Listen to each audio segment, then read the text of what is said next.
Sir ನಿನ್ನೆ ಚೆನ್ನಸ್ವಾಮಿ ಕ್ರೀಡಾಂಗಣದಲ್ಲಿ ನಡೆದಂತಹ ದುರಂತಕ್ಕೆ ಸಂಬಂಧಪಟ್ಟ ಹಾಗೆ ನಾನು ಸಂಗ್ರಹಿಸಿದ ಮಾಹಿತಿ ಪ್ರಕಾರ ಏನು ಚಿನ್ನಸ್ವಾಮಿ ಕ್ರೀಡಾಂಗಣದಲ್ಲಿ ಕಾರ್ಯಕ್ರಮ ಆಯೋಜಿಸಿದರು.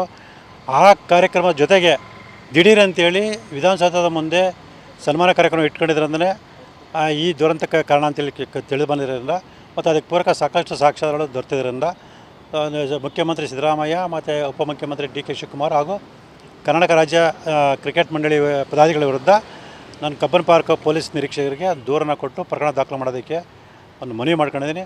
ಆ ಒಂದು ದೂರನ್ನು ಕರ್ನಾಟಕ ಉಚ್ಚ ನ್ಯಾಯಾಲಯದ ಮಾನ್ಯ ಮುಖ್ಯ ನ್ಯಾಯಮೂರ್ತಿಗಳಿಗೆ, ಪೊಲೀಸ್ ಮಹಾನಿರ್ದೇಶಕರಿಗೆ ಮತ್ತು ಬೆಂಗಳೂರಿನ ಪೊಲೀಸ್ ಆಯುಕ್ತರಿಗೆ ದೂರನ್ನು ಕಳಿಸಿದ್ದೀನಿ. ಈಗ ನನಗೆ ಬಂದಿರೋ ಮಾಹಿತಿ ಪ್ರಕಾರ ಕರ್ನಾಟಕ ಉಚ್ಚ ನ್ಯಾಯಾಲಯದಲ್ಲಿ ಸುಮೋಟೋ ಪ್ರಕರಣ ದಾಖಲು ಮಾಡ್ಕೊಂಡಿದ್ದಾರೆ. ಅದ್ರ ಬಗ್ಗೆ ಇವತ್ತು ಮಧ್ಯಾಹ್ನವೇ ಒಂದು ವಿಚಾರಣೆ ಇದೆ ಅಂತ ಕೂಡ ತಿಳಿದು ಬಂದಿದೆ. ಇದು ಅತ್ಯಂತ ಗಂಭೀರವಾದ ವಿಚಾರ. ಯಾಕೆ ಅಂತ ಹೇಳಿದ್ರೆ ನಾವು ಇಡೀ ದೇಶ ಗಮನಿಸಿದಾಗೆ ತಮಿಳುನಾಡಲ್ಲಿ ಚಿತ್ರನಟ ಅಲ್ಲು ಅರ್ಜುನ್ರವರು ಬಂದಂಥ ಸಂದರ್ಭದಲ್ಲಿ ಆಂಧ್ರದಲ್ಲಿ ಬಂದಂಥ ಸಂದರ್ಭ ಕೇವಲ ಒಬ್ಬ ವ್ಯಕ್ತಿ ಸತ್ಯದ ಕಾರಣ ಇಟ್ಕೊಂಡು ಅವ್ರ ಮೇಲೆ ಪ್ರಕರಣ ದಾಖಲು ಮಾಡೋದನ್ನ ಬಂಧಿಸುವಂಥ ಕೆಲಸ ಆಗಿತ್ತು. ಇಲ್ಲಿ ಉದ್ದೇಶಪೂರ್ವಕವಾಗಿ ಅಂದರೆ ಗೊತ್ತಿದ್ದು ಕೂಡ ದುಡುಕ ನಿರ್ಧಾರ ತಗೊಂಡು ನಿರ್ಲಕ್ಷ್ಯನ ವಹಿಸಿ ಸುಮಾರು 11 ಜನಗಳ ಸಾವಿಗೆ ಕಾರಣ ಆಗಿರತಕ್ಕಂಥ ಯಾವುದೇ ವ್ಯಕ್ತಿಯ ವಿರುದ್ಧ ಇದುವರೆಗೂ FIR ದಾಖಲು ಮಾಡಿಲ್ಲ. ಕಾನೂನು ಬಾಹಿರವಾಗಿ ಕೇವಲ UDR ದಾಖಲು ಮಾಡಿದ ಮಾಹಿತಿ ಬಂದಿದೆ. ಸೊ UDR ದಾಖಲು ಮಾಡೋಕ್ಕೂ ಕೂಡ ಬರಲ್ಲ. ಯಾಕಂದರೆ ಇದು ಅನುಮಾನಾಸ್ಪದ ಸಾವಲ್ಲ, ತುಳಿತದಿಂದ ಆಗಿದೆ ಅಂತ ಸ್ಪಷ್ಟವಾಗಿ ಗೊತ್ತಾಗಿರೋಂಥ ಸಾವು. ಹಾಗಾಗಿ ಈ ಪ್ರಕರಣ ಮುಚ್ಚಾಕುವಂಥ ಪ್ರಯತ್ನಗಳು ಮಾಡ್ತಾರೆ. ಮಾಮೂಲಿ ಯಥಾ ಪ್ರಕಾರ ಮುಖ್ಯಮಂತ್ರಿಗಳು ಜುಡಿಷಿಯಲ್ ವಿಚಾರಣೆ ಕೊಟ್ಟಿದ್ದೀನಿ ಅಂತ ಹೇಳ್ತಾರೆ. ಇದೆಲ್ಲ ಕಣ್ಣೊರೆಸೋ ತಂತ್ರಗಳು.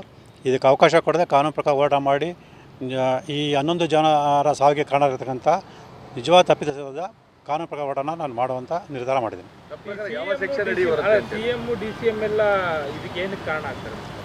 ಸರ್, ಇದು RCB ತಂಡ ಅನ್ನೋದು ಕರ್ನಾಟಕನ ಪ್ರತಿನಿಧಿಸುವಂಥ ತಂಡ ಅಲ್ಲ.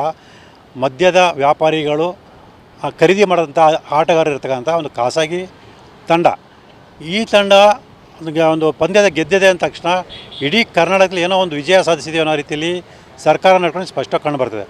ನಿಜವಾದ ದುರಂತದ ವಿಚಾರ ಅಂತಂದರೆ ಪದ್ಮಭೂಷಣ ಪಡೆದಂತಹ ನಟ ಅನಂತನಾಗ್ ಅವ್ರನ್ನ ಕರೆದು ಸೌಜನ್ಯಕ್ಕೊಂದು ಮಾತನಾಡಿಸುವಂಥ, ಅವ್ರಿಗೊಂದು ಗೌರವ ಸೂಚಿಸುವಂಥ ಕೆಲಸ ಮಾಡದೇ ಇರತಕ್ಕಂಥ ಮುಖ್ಯಮಂತ್ರಿ ಸಿದ್ದರಾಮಯ್ಯ ಮತ್ತು ಉಪಮುಖ್ಯಮಂತ್ರಿ ಡಿ ಕೆ ಶಿವಕುಮಾರ್ ಅವರು ತುಂಬ ಖುದ್ದು ಆಸಕ್ತಿಯನ್ನು ವಹಿಸಿ ವಿಮಾನ ನಿಲ್ದಾಣಕ್ಕೆ ಹೋಗಿ ಆಟಗಾರರನ್ನು ಬರಮಾಡ್ಕೊಳ್ಳೋಂಥದ್ದು ಮತ್ತು ಸರ್ಕಾರದ ಅಧಿಕೃತ ಕಾರಲ್ಲಿ RCB ಬಾವುಟ ಇಟ್ಕೊಂಡು ಒಬ್ಬ ಉಪಮುಖ್ಯಮಂತ್ರಿ ಹೋಗುವಂಥದ್ದು, ಇದೆಲ್ಲ ಗಮನಿಸಿದಾಗ ಸ್ಪಷ್ಟ ಗೊತ್ತಾಗುತ್ತೆ. RCB ಅಭಿಮಾನಿಗಳ ಒಂದು ಅಭಿಪ್ರಾಯ ಅವರ ಒಂದು ಅಭಿಮಾನವನ್ನು ರಾಜಕೀಯವಾಗಿ ದುರ್ಬಳಕೆ ಮಾಡ್ಕೊಳ್ಳೋ ನಿಟ್ಟಿನಲ್ಲಿ ಇವರು ದಿಢೀರ್ ಅಂತೇಳಿ ಈ ಒಂದು ಕಾರ್ಯಕ್ರಮ ಮಾಡಿರೋದ್ರಿಂದ ಈ ಒಂದು ದುರಂತ ನಡೆದರೆ ಸ್ಪಷ್ಟವಾಗಿ ಕಂಡು ಬರುತ್ತೆ. ಹಾಗಾಗಿ ಈ ಒಂದು ಪ್ರಕರಣಕ್ಕೆ ಅಂದರೆ ಈ ಒಂದು ಸಾವಿಗೆ ನೇರವಾಗಿ ಮುಖ್ಯಮಂತ್ರಿ ಸಿದ್ದರಾಮಯ್ಯ ಮತ್ತು ಉಪಮುಖ್ಯಮಂತ್ರಿ ಡಿ ಕೆ ಶಿವಕುಮಾರ್ ಕಾರಣ ಅದು ಗೊತ್ತಾಗುತ್ತೆ. ಸರ್, ಭಾರತೀಯ ನ್ಯಾಯ ಸಂಹಿತೆ ಕಲಂ 106 ಅಡಿಯಲ್ಲಿ ಪ್ರಕರಣ ದಾಖಲು ಮಾಡಿದ್ದೀನಿ, ಮನವಿ ಮಾಡ್ಕೊಂಡಿದ್ದೀನಿ. ಸೊ ಯಾಕೆ ಅಂತಂದರೆ ಈಗಾಗಲೇ ಹೇಳಿದಂತೆ ಮುಖ್ಯಮಂತ್ರಿ ಸಿದ್ದರಾಮಯ್ಯ ಮತ್ತು ಉಪಮುಖ್ಯಮಂತ್ರಿ ಡಿ ಕೆ ಶಿವಕುಮಾರ್ ಅವರ ಮತ್ತು ಕರ್ನಾಟಕ ರಾಜ್ಯ ಕ್ರಿಕೆಟ್ ಮಂಡಳಿಯವರ ದುಡುಕಿನ ನಿರ್ಧಾರ ಮತ್ತು ನಿರ್ಲಕ್ಷ್ಯದಿಂದ ಈ ಸಾವು ಸಂಭವಿಸಿರೋದ್ರಿಂದ